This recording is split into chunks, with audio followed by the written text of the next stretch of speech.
The fly fishing set which I use today is Redington Butter Stick rod, 2 weight 6 feet, together with zeroreel, also from Redington, and RIO Creek fly line. It's very good set. I recommend to everyone who wanna fish on meadow streams.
Okay, it's time to have a rest and drink some tea.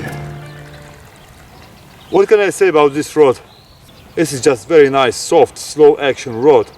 I would definitely recommend it for dry flies and for small nymphs, for upstream nymphing.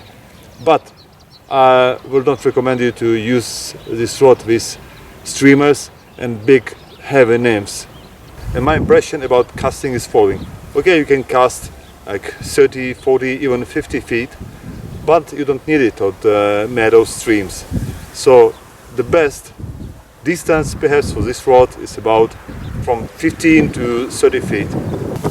Please remember that this rod is much slower because it's not the carbon rod, this is fiberglass rod. So wait a little bit more on the back cast. I had 2 big fish on this rod today. Unfortunately, I lost both of them. I think over 3 pound fish, maybe big chubs or even carp. But you know, this is just fishing life. How about you? Do you have some tackle from Redington? Or maybe perhaps a butter stick also? If yes, comment below. So I saw today only one disadvantage of this rod, perhaps the main disadvantage. So if the weather is getting windy, you'd better use a carbon rod. And now it's starting evening hatch, so I'm going to catch some fish.